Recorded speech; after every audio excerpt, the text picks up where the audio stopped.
Welcome to the Saving History podcast, the sanctuary for castle devotees and medieval history enthusiasts.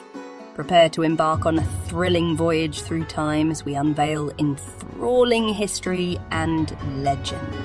From ancient folklore to cutting-edge restoration, we've got it all covered. So grab your headphones and let's dive right in.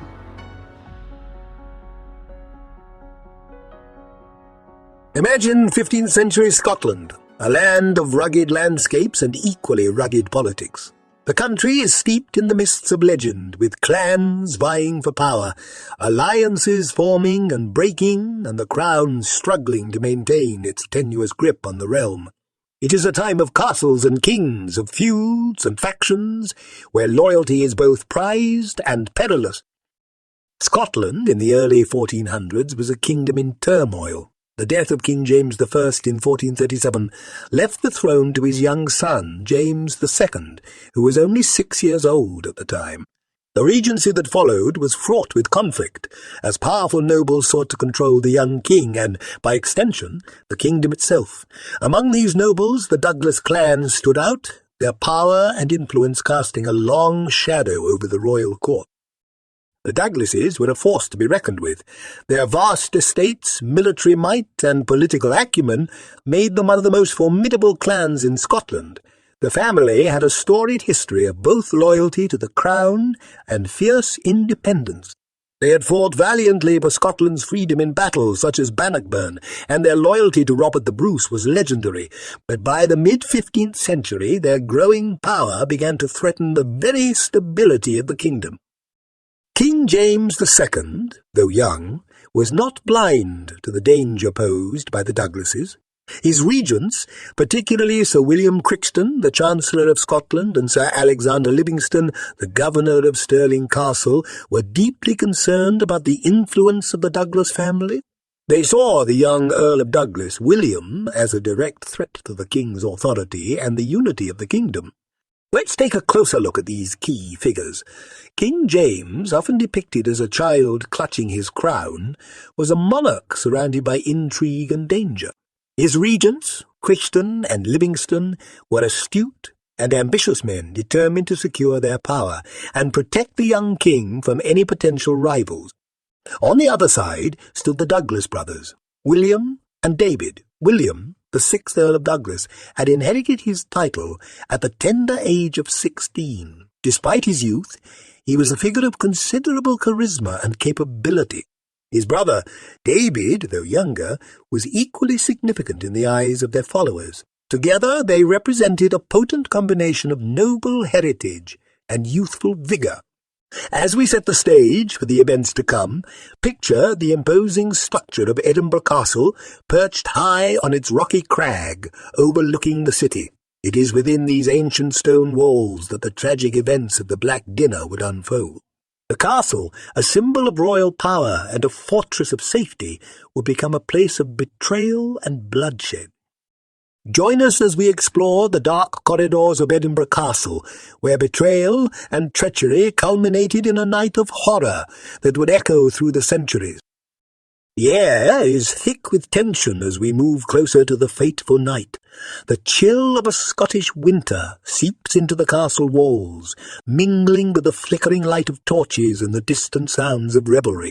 The Douglas brothers, unaware of the grim fate awaiting them, enter the castle with a mix of trepidation and hope.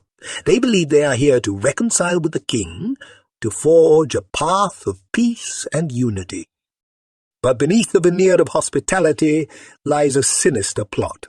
Crichton and Livingston, under the guise of a friendly invitation, have orchestrated a scheme so ruthless that it would leave an indelible mark on Scottish history. The Black Dinner was not merely an act of political manoeuvring. It was a calculated move to eliminate a powerful rival and secure the future of the young king's reign. As the scene is set, we are left with a palpable sense of foreboding. The story of the Black Dinner is one of stark contrasts, the warmth of the banquet hall against the coldness of betrayal, the innocence of youth against the machinations of power. It is a tale that reminds us of the fragile nature of trust and the ever-present shadow of ambition. The history of the Douglas clan is as rich and complex as the Scottish landscape itself. The Douglases trace their lineage back to the 12th century, their name deriving from the Gaelic Dublas, meaning black stream. This poetic origin belies the fierce and often turbulent history of a family that would become one of the most powerful in Scotland. By the 15th century, the Douglases had established themselves as formidable players on the Scottish political stage. Their rise to power was marked by a series of strategic marriages, alliances, and military victories. The clan's estates spread across vast swathes of southern Scotland, from the rolling hills of the Borders to the rugged terrain of Galloway. They were not just landowners. They were military leaders, politicians, and, at times, kingmakers. The Douglases' influence grew under the leadership of figures like Archibald Douglas, the 4th Earl of Douglas, also known as Archibald the Grim. His moniker reflected his fearsome reputation as a warrior and his unyielding determination to expand the family's power. Under his command, the Douglas clan fought in numerous battles, including the infamous Battle of Otterburn in 1388, where they secured a decisive victory against the English. This victory is not just a military triumph. It was a testament to the Douglases' ability to inspire loyalty and command respect. The clan's warriors were renowned for their bravery and their unwavering commitment to the Douglas name. These qualities earned them a place of honour and fear in the hearts of their allies and enemies alike. The relationship between the Douglases and the Scottish crown was a delicate balance of loyalty and rivalry. At times, the Douglases were staunch supporters of the king, providing crucial military support in battles against England and internal rebellions. However, their growing power often put them at odds with the crown, leading to periods of tension and conflict. One of the most notable alliances was with Robert the Bruce, the legendary Scottish king who led Scotland to independence from England. The Douglases were instrumental in supporting Bruce's claim to the throne, and their loyalty was rewarded with lands and titles. This alliance cemented the Douglases' place as one of the leading families in Scotland. However, as the Douglas family grew more powerful, their relationship with the crown became increasingly strained. The crown viewed the Douglases' power as a threat, while the Douglases saw the crown's attempt to curtail their influence as an affront to their honour and authority. This tension set the stage for the tragic events that would unfold at Edinburgh Castle. William Douglas, the 6th Earl of Douglas, was thrust into this world of power and intrigue at a young age. Born into one of Scotland's most powerful families, he was groomed from birth to lead. At just 16 years old, he inherited the title of Earl of Douglas, following the death of his father, Archibald Douglas, the 5th Earl. Despite his youth, William was seen as a capable and charismatic leader, possessing the same qualities that had made his forebears legendary. William's early years were marked by the same tumult and ambition that had defined the Douglas clan for generations. He was well aware of the precarious position he held, balancing the loyalty of his followers with the ever-watchful eye of the crown. His relationship with King James was complex, characterized by a mix of respect, rivalry, and underlying tension. As the new Earl of Douglas, William inherited not just the vast estates and titles of his family, but also the intricate web of alliances and rivalries that came with them. He was acutely aware that his every move was being watched, not just by his own followers, but by the king and his regents. The young King James II, though only a child, represented a significant threat to the Douglases' power. The regents, Sir William Crichton and Sir Alexander Livingston, were determined to protect the young king from any potential rivals. They viewed the Douglas family as the most significant threat to the stability of the kingdom and the king's authority. This view was not without merit. The Douglases' power was such that they could, if they chose, challenge the crown itself.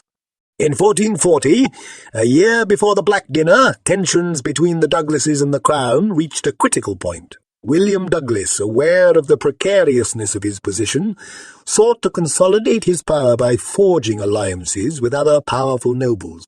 This move was seen as a direct challenge to the authority of the king and his regents. In one particularly dramatic incident, William hosted a grand tournament at his estate, inviting nobles from across Scotland. The event was a dazzling display of the Douglas family's wealth and influence, but it also served as a stark reminder to the crown of the power they wielded. The tournament was a calculated show of strength, a message to the king and his regents that the Douglases were not to be trifled with. This act of defiance only served to heighten the tension between the Douglases and Crown, setting the stage for the tragic events that would soon unfold. The Black Dinner was not just an act of political manoeuvring. It was the culmination of years of rivalry, ambition, and the ruthless pursuit of power. The stage is now set for the fateful events of the Black Dinner, where the delicate balance of power would be shattered in a night of betrayal and bloodshed. The royal court in Edinburgh was a hive of intrigue and ambition, where every action carried the weight of potential consequence. In the heart of this political maze, the regents, Sir William Crichton and Sir Alexander Livingston, plotted to curtail the rising power of the Douglas clan. Their aim was clear: to neutralize the threat posed by the young Earl of Douglas, William, and his equally influential brother, David. Crichton and Livingston, both seasoned politicians and strategists, understood that a direct confrontation with the Douglases would be too risky. The Douglas family's power extended across Scotland, and any aggressive move could spark a civil war. Instead, they devised a plan, shrouded in deception and false camaraderie. They would invite the Douglas brothers to Edinburgh Castle under the pretence of a reconciliatory feast, where they would be met not with friendship, but with treachery. The decision to invite the Douglas brothers was not made lightly. Crichton and Livingston weighed the potential fallout carefully. They knew that any overt act against the Douglases could lead to a backlash from other noble families who might see the move as an attack on the nobility itself. The invitation had to appear genuine, a gesture of peace and reconciliation in a time of political strife. Letters were dispatched to the Douglas stronghold, bearing the royal seal and the promise of amity. The message was crafted with meticulous care, extolling the virtues of unity and the benefits of a harmonious relationship between the Crown and the Douglas family. It spoke of a desire to move past old grievances and to build a future of mutual respect and cooperation. William and David Douglas, though young, were no strangers to the complexities of political life. They knew that the invitation was fraught with risk, but they also recognized the potential benefits of reconciling with the Crown. For the Douglases, accepting the invitation could solidify their position and possibly even gain them favour in the royal court. Their journey to Edinburgh was one of both hope and trepidation. As they travelled through the rugged Scottish countryside, accompanied by a retinue of loyal retainers, the brothers must have pondered the true intentions behind the invitation. They would have been aware of the historical enmity between their family and the Crown, yet they might also have seen this as an opportunity to turn the tide in their favour. The journey itself was marked by a mixture of solemnity and anticipation. The landscape they traversed was familiar yet ominous, the winter air biting and the skies often heavy with clouds.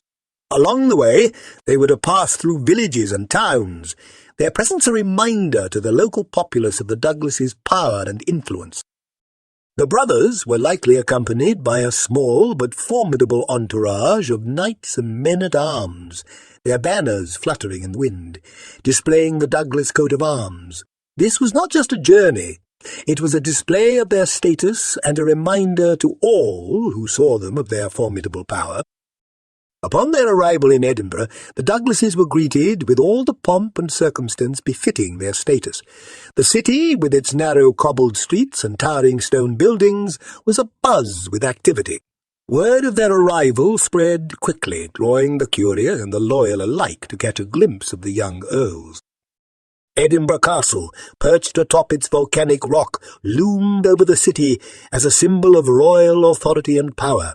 Its ancient walls, steeped in history and intrigue, seemed to whisper secrets of past betrayals and alliances. As the Douglas brothers approached the castle, the weight of history and the gravity of their situation would have pressed heavily upon them. The castle itself was a fortress of formidable strength and imposing architecture. Its massive stone walls, crowned with battlements and turrets, cast long shadows over the city below. The entrance, guarded by stern-faced soldiers, opened into a maze of courtyards, halls, and chambers. The great hall where the feast would take place was adorned with tapestries and banners, its long tables laden with the finest fare Scotland had to offer. As the Douglas brothers entered the castle, they were met with a display of warmth and hospitality. The King, James, though still a boy, played his part well, welcoming his guests with a smile and words of friendship. Crichton and Livingstone, the architects of the scheme, masked their true intentions behind courteous words and gestures of goodwill. Beneath the veneer of civility, however, lay a tension so palpable it could almost be felt. The Douglas brothers, despite the outward signs of welcome, could not shake the feeling that something was amiss. The castle, with its imposing architecture and history of intrigue, seemed to hold its breath, waiting for the inevitable betrayal. The feast, which was intended to celebrate peace and reconciliation, would soon turn into a night of horror. The Black Dinner, as it would come to be known, was not just an act of political expediency. It was a calculated betrayal that would leave an indelible mark on Scottish history. The young earls who entered the castle with hope would soon find themselves ensnared in a web of treachery and death. The great hall of Edinburgh Castle was a sight to behold. The vast room was illuminated by the warm glow of numerous torches and candles, casting flickering shadows on the stone walls, adorned with tapestries depicting scenes of valour and conquest. Long wooden tables were laden with an array of sumptuous dishes, from roasted meats and game to exotic fruits and sweet pastries. Goblets of fine wine and ale flowed freely, and the air was filled with the sounds of music and laughter. King James, still a boy, but dressed in regal finery, sat at the head of the table, flanked by his advisers Crichton and Livingstone. The Douglas brothers, William and David, were seated in places of honour, their youthful faces reflecting a mix of relief and cautious optimism. The tension of the journey seemed to melt away as they were welcomed with open arms and treated to the finest hospitality. The feast was a master-class in opulence, a deliberate display meant to disarm the Douglases and reassure them of the Crown's goodwill. Servants moved gracefully between the tables, offering platters of delicacies and refilling goblets. Musicians played lively tunes on lutes and fiddles, their melodies mingling with the hum of conversation. It was a scene of merriment and celebration, a stark contrast to the grim intentions lurking beneath the surface. The centrepiece of the meal was a magnificent roast swan, its plumage artfully arranged to create a striking visual display. This was accompanied by dishes of venison, boar, and pheasant, each expertly prepared and presented. The Douglases, though aware of the political undercurrents, could not help but be impressed by the lavishness of the banquet. It seemed for a moment that reconciliation might indeed be possible. As the evening progressed, the atmosphere began to shift subtly. The musicians' tunes took on a slower, more sombre tone, and the laughter around the tables grew more subdued. Then, with a suddenness that took everyone by surprise, a servant entered the hall carrying a large covered dish.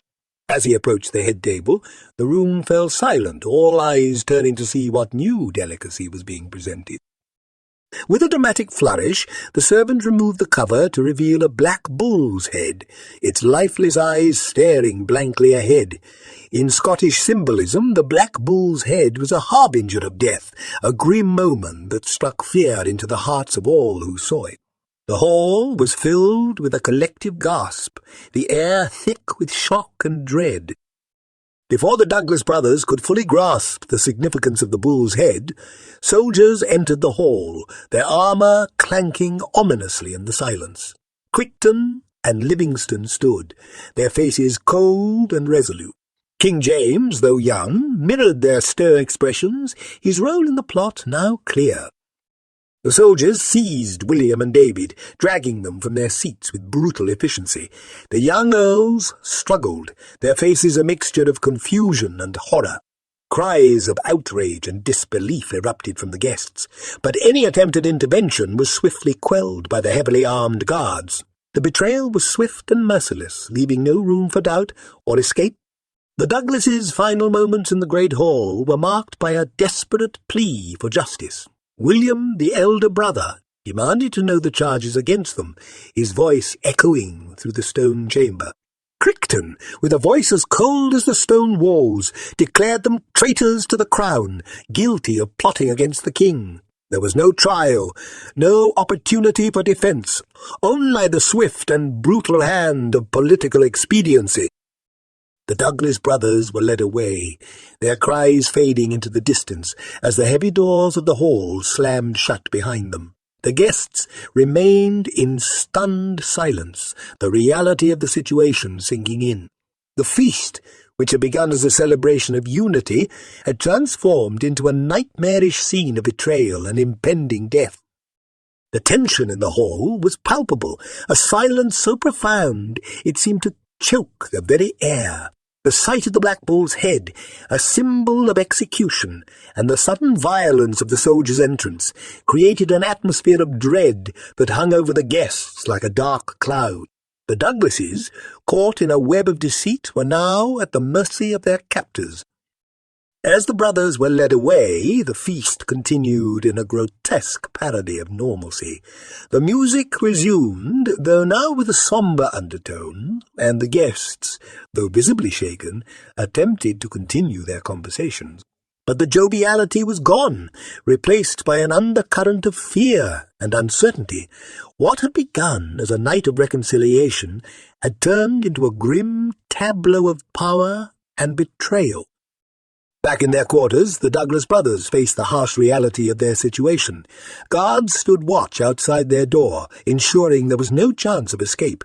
The castle, once a symbol of royal power and protection, had become a prison.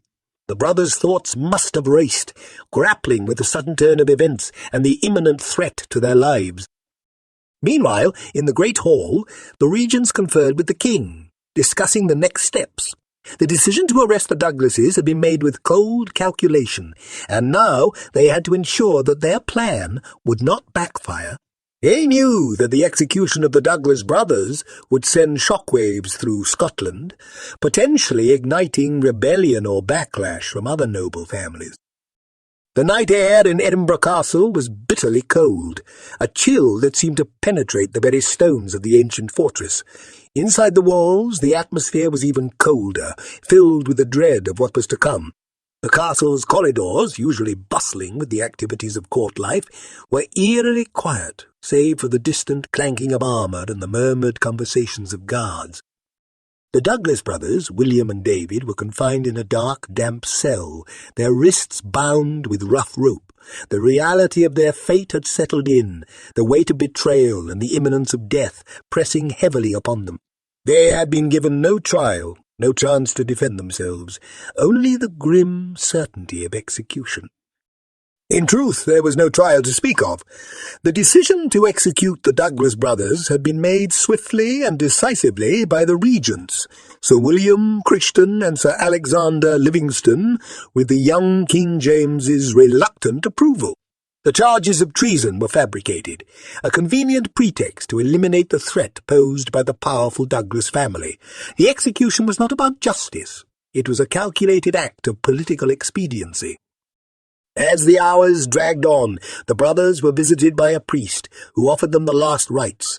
William, the elder and more composed of the two, accepted the rites with a stoic dignity, his mind undoubtedly racing with thoughts of his family and the legacy he was leaving behind. David, though younger, showed remarkable courage, his face pale but resolute as he faced the inevitable. Their final moments together were spent in quiet conversation, reflecting on their lives, their family, and the betrayal that had brought them to this point. They spoke of their father, the 5th Earl of Douglas, and the weight of the legacy they had inherited. They expressed their hopes for the future of their clan, even as they faced the end of their own. As dawn approached, the brothers were led from their cell to the execution site. The cold, pre-dawn air bit at their skin as they walked, flanked by guards. The castle courtyard, normally a place of activity and life, was transformed into a grim theatre of death. A scaffold had been hastily erected, its wooden frame stark and ominous against the grey sky. The executioner, a man cloaked in black, stood ready, his axe glinting in the first light of morning. The gathered onlookers, a mix of soldiers, courtiers, and curious townsfolk, watched in silence, the gravity of the moment rendering them mute. The tension was palpable, a collective breath held as the brothers mounted the scaffold. William Douglas, the elder, was the first to face the axe. He knelt with a calm resignation, his eyes scanning the crowd one last time before fixing on the horizon. The executioner raised the axe, and with a swift, brutal stroke, the deed was done. The crowd gasped as the young earl's head fell, the sound of the axe striking wood echoing through the courtyard. David, following his brother in death as he had in life, met his fate with equal bravery. As he knelt, he glanced briefly at his brother's lifeless body, a final testament to their bond.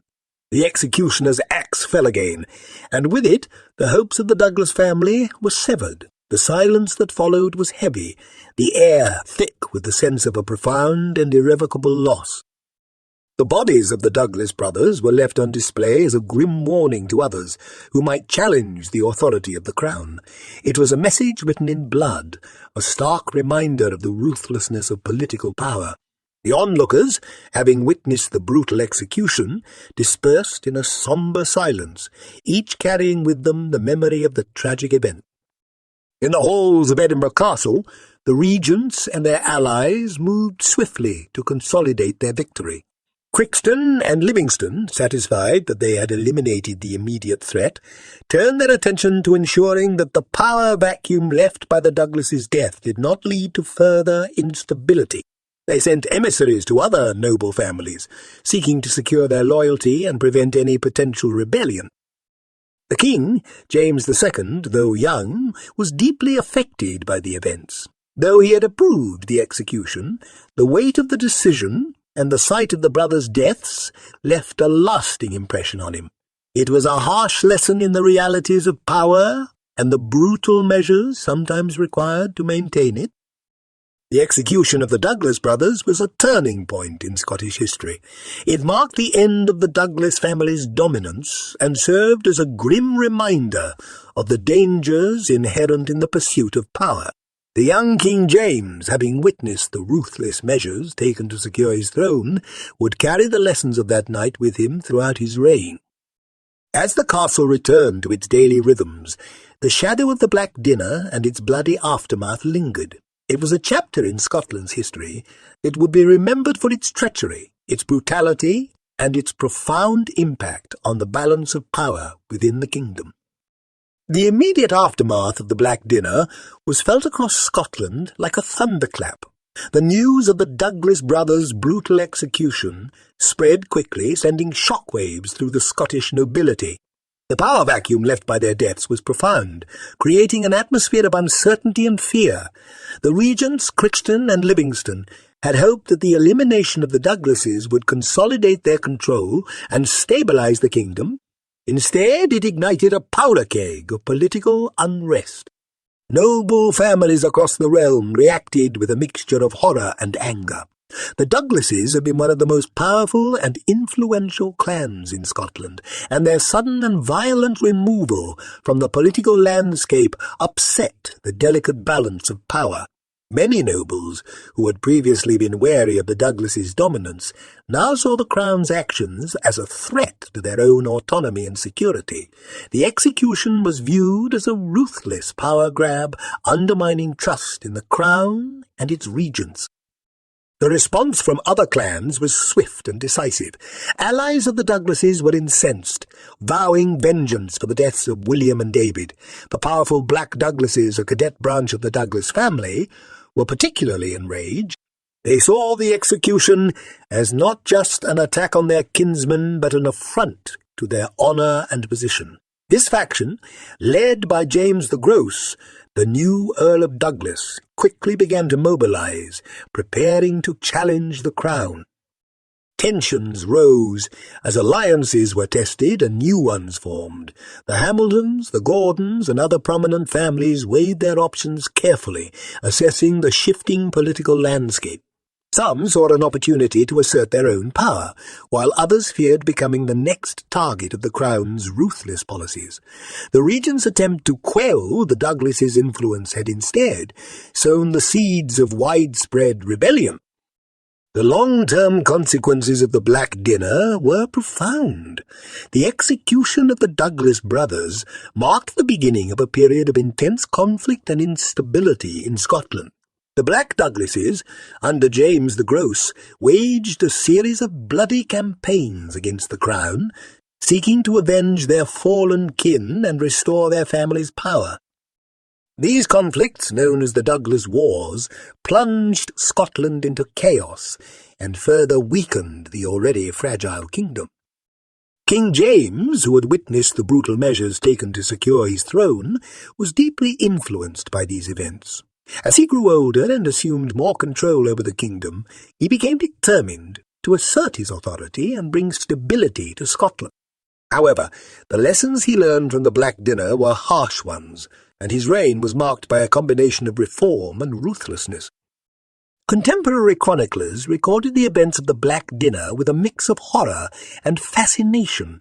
Accounts of the execution and its aftermath appeared in letters, diaries, and official records, painting a vivid picture of a kingdom in turmoil. The Black Dinner became a symbol of the dangers of unchecked ambition and the fragility of political alliances. Some chroniclers condemned the regent's actions, viewing the execution as a gross miscarriage of justice. They lamented the loss of the Douglas brothers and warned of the potential for further bloodshed. Others, however, saw the execution as a necessary evil, a decisive move to protect the young king and stabilize the realm. These differing perspectives highlighted the complexity of the political situation and the deep divisions within Scottish society. In the years that followed, the Black Dinner and the execution of the Douglas brothers became legendary, a tale of betrayal and brutality that was recounted in hushed tones around hearth fires and in the halls of power. The image of the Black Bull's head, the symbol of their impending doom, lingered in the collective memory, a grim reminder of the perilous nature of power and the high stakes of political manoeuvring. The castle, once a symbol of royal authority and strength, was now also a symbol of treachery and bloodshed. The events of that night cast a long shadow over Edinburgh Castle, and its walls seemed to whisper the tale to all who would listen. Visitors and courtiers alike would pause in the great hall, imagining the lavish feast that had turned into a scene of horror, the laughter replaced by the silence of death. The legacy of the Black Dinner endured long after the immediate political turmoil had passed. It served as a cautionary tale for future generations, a stark example of the lengths to which those in power would go to secure their position. The Douglas clan, though weakened, would eventually rise again, their resilience and determination a testament to their enduring legacy. King James, shaped by the events of his youth, would go on to become a powerful and sometimes feared ruler. The lessons he learned from the Black Dinner about the nature of power, loyalty, and betrayal would influence his reign and the future of Scotland. The Black Dinner was not just a moment in time. It was a defining event that shaped the course of Scottish history, a dark chapter that will be remembered for its brutality and its impact on the nation's destiny. King James, deeply scarred by the events of his youth, carried the lessons of the Black Dinner throughout his reign. He became known as a king, both wise and ruthless, his policies shaped by the need to assert royal authority while navigating the treacherous waters of noble politics. The Black Dinner served as a grim reminder to future monarchs of the consequences of unchecked noble power and the lengths to which they might need to go to secure their rule. The execution of the Douglas brothers did not end the struggle for power in Scotland. Instead, it ignited a series of conflicts that would continue for decades. The Douglas Wars, A direct consequence of the Black Dinner saw the remnants of the Douglas family and their allies rise in rebellion against the Crown. These wars were marked by bloody battles, shifting alliances, and a relentless quest for dominance. The Crown's victory over the Douglases, though ultimately achieved, came at a great cost. The kingdom was left weakened by the internal strife, and the royal treasury drained by the expenses of war. The noble families, though subdued, remained a potent force, their loyalty always conditional, and their ambitions never fully extinguished. The Black Dinner had shown that while the Crown could wield immense power, it was always at risk of being undermined by those it sought to control. Modern historians continue to delve into the complexities of the Black Dinner, examining primary sources, contemporary accounts, and the broader context of 15th century Scotland. They explore the motivations of Crookston and Livingston, the psychological impact on King James, and the reactions of the Scottish nobility. This ongoing scholarship sheds new light on the event, offering fresh perspectives and deeper understanding. The Black Dinner has also found its place in popular culture, inspiring novels, films, and television series that dramatize its events. These portrayals, while sometimes taking creative liberties, bring the story to a wider audience, ensuring that the legacy of the Black Dinner endures. As we reflect on the Black Dinner, we are reminded of the timeless themes that it embodies: power and betrayal, loyalty and treachery, courage and tragedy. The events of that fateful night at Edinburgh Castle resonate through the centuries, a stark reminder of the human cost of political ambition and the fragile nature of trust. The Black Dinner stands as a dark chapter in Scotland's history, a moment when the veneer of civilization was stripped away to reveal the brutal realities of power. It is a story that speaks to the complexities of human nature, the lengths to which we will go to secure our ambitions, and the devastating consequences that can ensue. The legacy of the Black Dinner lives on in the annals of Scottish history, a testament to the enduring impact of a single night of treachery. It serves as a cautionary tale for leaders and rulers, a reminder that the quest for power often comes at a great cost. The lessons of the Black Dinner are as relevant today as they were in the 15th century, a stark illustration of the dangers of political manipulation and the fragile nature of trust. King James, having witnessed the ruthless measures taken to secure his throne, carried the weight of the Black Dinner with him throughout his life. His reign was marked by both consolidation of power and the ever-present threat of rebellion. The memory of the Douglas brothers, their courage in the face of betrayal, and their tragic fate served as a haunting reminder of the responsibilities and dangers of kingship. As our journey through this dark chapter of Scottish history comes to a close, we are left with a profound sense of the human drama that unfolded within the walls of Edinburgh Castle. The Black Dinner was not just an event. It was a turning point that reshaped the kingdom, its echoes heard long after the last axe fell. Thank you for joining us on this enchanting journey through medieval history. While our weekly episodes will continue to captivate your imagination, there's an exclusive treasure trove for subscribers, a secret vault of bonus episodes filled with extra tales and deep dives into the subjects we cover. Your curiosity fuels our mission, and we're truly thankful for your support. Until we meet again among stone walls and towering turrets, keep that torch of curiosity burning bright. Thank you for listening.